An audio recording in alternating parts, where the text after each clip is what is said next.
One expected villain encountered in Chapter 3 is Miss Delight, a psychotic killer who was originally appointed to teach kids in the Playcare School, a fully independent orphanage where the children played, went to school, ate, and slept, with many of them having the unfortunate fate of being selected to be experimented on. There seems to have been several adults selected as well to be transformed into ideal teachers having a passion for teaching and being good with kids, which they transformed into dolls they referred to as Miss Delight. Based on what we see on the Hour of Joy tape, there were many Miss Delights created to teach the children. Strangely, it's only this Miss Delight that we encounter, not seeing any other one. The reason behind her hostility is hinted at being a howling hunger which she cannot satiate, and what she had to go through. Her appearance also shows that she went through some sort of physical altercation, sustaining irreversible damage to her face, exposing her innards and internal human organs, showing how her organs were surgically removed and placed inside this plastic doll. The very first time we encounter her is within the school, with Ollie warning us about her that she is a psychotic entity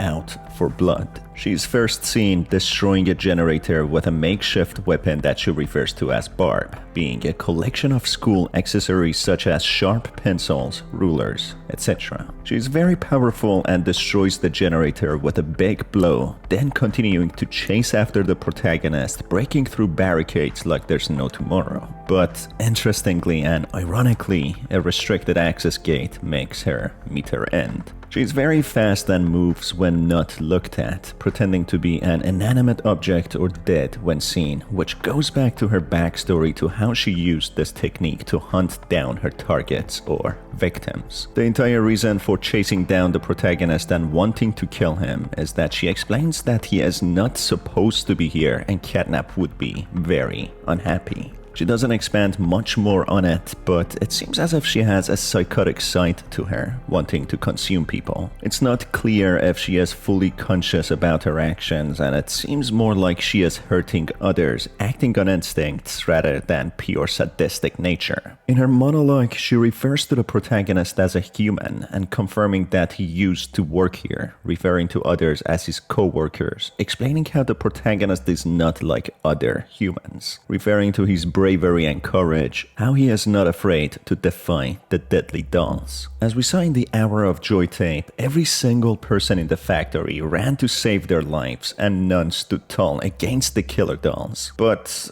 honestly, I don't think they had any other choice anyway. But for the protagonist moving forward with his chest out, it comes as a big shock for Miss Delight, as she has never seen a human fighting like him. The only time that the humans felt safe was when they restrained the dolls and used weapons to sedate them, as otherwise they ran like cowards. So according to her monologue, she seems to follow the cause of the prototype through the actions and authority of Catnap, as she says in a friendly way at first that Catnap wouldn't like the protagonist's presence. But as he doesn't listen to the warning and continues on, she acts on this and tries to stop him. If she manages to get close enough to the protagonist, if he looks away long enough, she seems to hit him with Barb, her makeshift weapon, and then proceed to consume him to try to fill her ever-empty large pit of hunger. Finding several notes in her domain, we learn about her backstory and how she became what she is now. It seems like the rest of the teachers created to teach the orphans in the playcare, she enjoyed her role and didn't mind teaching the kids, as after all, the kids were innocent and they were in a similar situation as them, being the victims and subjects to the evil adults in Playtime Co. Miss Delight's story seems to carry out as planned by Playtime Co. until she agrees to participate in the Hour of Joy and kill the evil adults in the factory. By what the notes imply, it seems as if the toys somehow got rid of the kids, whether by killing them, freeing them, or trapping them at the bottom of the factory. But the very first speculation is probably the most likely. The first note suggests how there are no children anymore after the Hour of Joy, with silence filling the empty halls, with no sounds being heard anymore. It is so silent that the teachers even startle each other, making the slightest of sounds. That's until suddenly the door in school gets locked, trapping all the teachers together for days on end. Then there's a peculiar knock at the door, followed by sounds of breathing, with nothing else said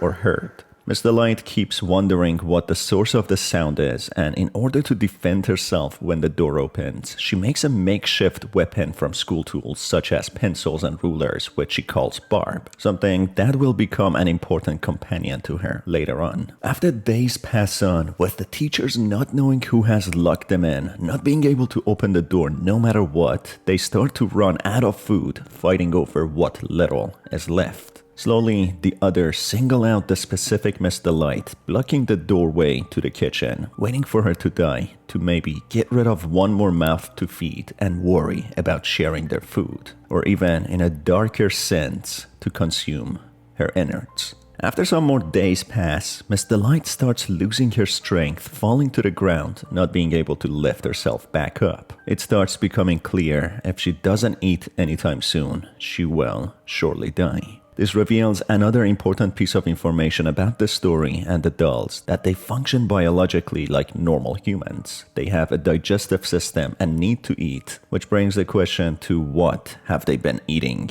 after the hour of joy? Is it possible that they resorted to eating each other or even going out of the factory to hunt down other humans? Or in a more sinister thought, maybe the children are trapped beneath the factory who are the food source to the dolls. Anyway, Miss Delight starts hallucinating, being left on her own, with the others waiting for her to die out of hunger, when she starts hearing her weapon, Barb, starting to speak and encouraging her to find the strength and fight. She reaches the point of starvation, not being able to think about anything else but eating. That's when she thinks if she stands completely still, the other teachers would think that she is dead, not paying too much attention to her anymore. But when they are distracted, she would then be able to make her move very quickly, attacking the others, maybe one by one, before they notice her. This explains who this entity was that she spoke to in her monologue, Barb, being her weapon or her more evil counterpart, enticing her to commit violent acts. It's even Barb who encourages her to kill the protagonist, while in reality she is friendly at first and even welcomes the protagonist. Also, the note explains the reason behind her mode of attack, why she stands fully still when looked at, and when she is not looked at, she moves really fast and attacks the protagonist with her weapon, called Barb. She has adopted this technique to pretend that she is dead or inanimate, and when the victims get distracted, she would make her move and attack them. Going back to her story, using this technique, she manages to attack all the other teachers, kill them after a struggle, and consume them to satiate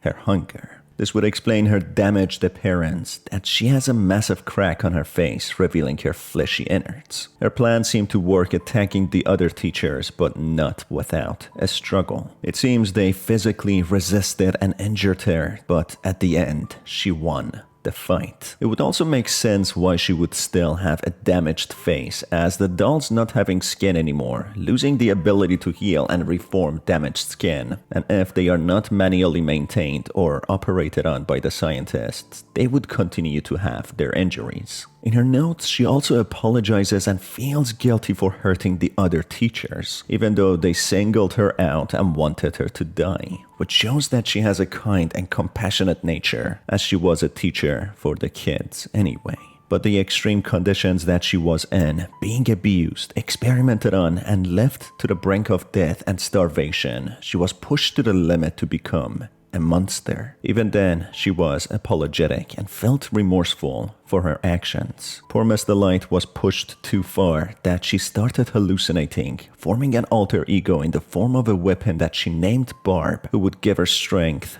who would direct her what to do in order to survive in this cruel and savage organization. Eventually, after she manages to kill all the other teachers in a brutal fashion and consume them, the door opens on its own with no one on the other side. After some searching, she finds Catnap waiting for her, being glad that she is the one who survived, with her speculating that it was him who locked the door on her, as if implying it was the prototype. Despite saying that she badly wanted to kill him for putting her through all of this, making her fight for survival, she knew better that she would not survive a fight against him, the prototype. That's when she makes a deal with Catnap to report what she sees to him and to the prototype in exchange of taking care of each other. So it seems if her theory and speculation is correct, with the prototype being the culprit of locking her in, he wanted to find the strongest out of them, putting them through a test and get rid of liability and weakness, as having more entities would mean more mouths to feed. But again, that wouldn't make much sense to why the prototype would want to kill the dolls and toys, as he acted as the liberator of them, rebelling and fighting against the oppressors to free themselves. And through his tape, it shows that he has a big heart and clearly sees injustice, asking if the scientist has any conscience and feels any remorse for hurting and torturing him and other dolls, seemingly.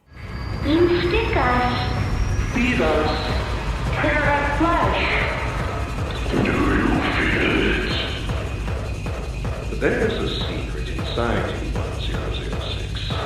Valuable beyond all measure. I cut and prod and burn at it. And I get closer with each session. So maybe there is a possibility that there is another doll or entity controlling everything other than the prototype. But maybe it is actually quite cut and dry that it is just the prototype who's behind it all. Either way, Miss Delight seemed to have a good heart and actually felt remorse and guilt, but out of survival, she killed the other teachers and made a deal with Catnap to report to him if she sees anything. And that's why she reported the protagonist to Catnap and tried to stop him. Also, seeing that the protagonist is looking for his co-workers drove her angry, as the co-workers were the culprit behind all of this misery. And to add to it, she went a little insane and had an alter ego that she called Barb, who acted as an evil counterpart who enticed her to do violent acts. It was Barb who told her to attack the protagonist and stop him. Anyway, towards the end, she didn't seem to be a follower of the prototype and didn't act like Catnap, being a crazy disciple. But she was intelligent enough to know the only way to survive in this hostile world is to cooperate with Catnap and the prototype, yet knowing not to trust them, as she believes it was the prototype who trapped her in the place and left her to starve, fighting for her survival. So essentially, Miss Delight was a kind teacher who provided care and compassion and education to the children until the hour of joy, which leaves the fate of the children ambiguous if they were killed, freed, or trapped. Then eventually, in order to survive, Miss Delight fights with all her will, having formed an alter ego which gives her strength, but has sinister intentions to make Miss Delight survive. I mean, in this situation, the most saint and purest of all would snap and act instinctually and in an animalistic manner, as it only takes that much being treated like a hostile and wild animal, or even worse, for one to act as such. Anyway, it seems as if none of these characters deserved to die, as they suffered too much under the evil scientists of Playtime Co. Their hostility could probably be even justified to some level, as they only knew violence and maltreatment their entire life. Maybe with a new life experience, compassion and kindness, they would change their perspective. But unfortunately, in such hostile times, there's not much time to react, as one can only fight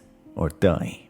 That brings us to the end of the video, folks. What are your thoughts and opinions? Let me know down in the comment section below. As always, it's been your host Star, and I will see you on another video. Take care.